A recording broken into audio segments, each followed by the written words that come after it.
पूरी दुनिया में गुर्दों की बीमारी के मरीज बढ़ते जा रहे हैं और गुर्दों की बीमारी इतनी ज़्यादा आम हो गई है कि आजकल हर दूसरा तीसरा इंसान गुर्दों की बीमारी में मुब्तला है। भाई आज की वीडियो ऐसे लोगों के लिए है जिनको लगता है कि उनके गुर्दे ख़राब हो गए हैं या जिन्हें लगता है कि उनके गुर्दे ख़राब हो रहे हैं। तो आज की वीडियो में मैं आपको बताऊंगा कहीं भी अस्पताल जाने की ज़रूरत नहीं है, कुछ भी रिपोर्ट्स करवाने की ज़रूरत नहीं है। आप घर में बैठकर पता लगा सकते हैं कि आपके गुर्दे ठीक हैं या नहीं। गुर्दे ख़राब होने की 3 बड़ी निशानियां जो आप घर में बैठ के पता लगा सकते हैं, आज की वीडियो में मैं आपको बताऊंगा। वीडियो को अभी तक आगे शेयर नहीं किया तो सदका जारिया के तौर पे इसे आगे शेयर कर दें ताकि आपको भी सवाब मिले और मुझे भी सवाब मिले। नंबर 1, पहले नंबर पर पेशाब की रंगत और साख्त में तब्दीली।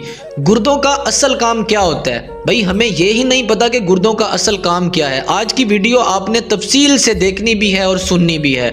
गुर्दों का असल काम खून को साफ करना और फुजला पेशाब के जरिए बाहर निकालना है। अगर आपको ये तब्दीलियां महसूस हो जो मैं अब आपको बताऊंगा तो ये खतरे की घंटी हो सकती है। नंबर 1, झागदार पेशाब। अगर पेशाब में ज्यादा झाग बन रही हो तो ये इस बात की अलामत है कि गुर्दे खून से प्रोटीन को नहीं रोक पा रहे और प्रोटीन जो है वो यूरिन के जरिए छोटे पेशाब के जरिए खारिज हो रही है। दूसरे नंबर पर रंगत में तब्दीली।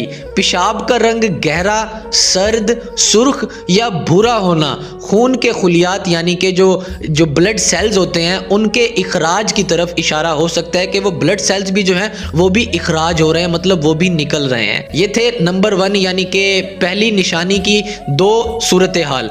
अब नंबर 2 जो दूसरी निशानी है पड़ी, अलामत है पड़ी, वो ये है इडीमा यानी जिस्म के हिस्सों पर सोजन।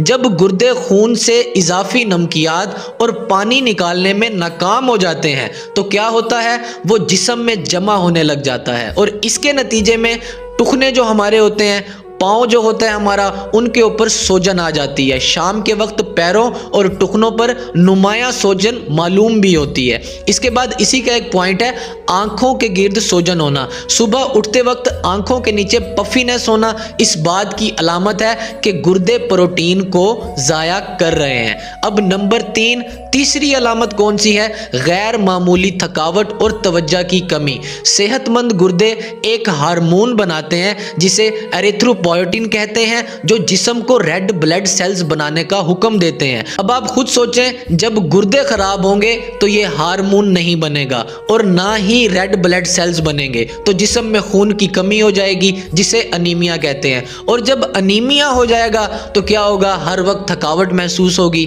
अक्सर थोड़ी सी भी सीढ़ियां चढ़ेंगे तो आपका सांस फूलने लग जाएगा और किसी काम की तरफ भी जो है तवज्जो मरकूज नहीं हो पाएगी। अगर आप यहां तक मेरी वीडियो देख रहे हैं तो नीचे कमेंट में मुझे बताएं कि आप कहां से मेरी वीडियो देख रहे हैं ताकि मुझे पता चले कि मेरी वीडियो कहां कहां चल रही है और आप कितने लोग यानी कि गुर्दों की बीमारी में मुब्तला हैं। जो भी हैं वो भी नीचे कमेंट में लाजमी मुझे बताएं और मुझे व्हाट्सएप पर मैसेज भी करें। जितना हो सके इस वीडियो को ज़्यादा से ज़्यादा शेयर करें ताकि जो लोग भी गुर्दों की वजह से परेशान हैं उन्हें पता चल जाए, वो अपने पेशाब को जो है चेक करें, देखें अगर झागदार पेशाब है या रंगत में तब्दीली हो रही है। अपने हाथ पाँव को देखें, अगर स्वेलिंग हो रही है, आंखों के नीचे चेक करें अगर पफीनेस हो रही है या थकावट है तो आप लाजमी अपने गुर्दों का टेस्ट करवाएं। अगर आपको ये अलामत ज्यादा सीवियर लगे तो आप अपने इर्द गिर्द या अपने करीब किसी भी अच्छे डॉक्टर के पास जाकर चेकअप करवा सकते हैं। जज़ाकल्लाह खैर, मिलते हैं नेक्स्ट वीडियो में। अल्लाह हाफिज।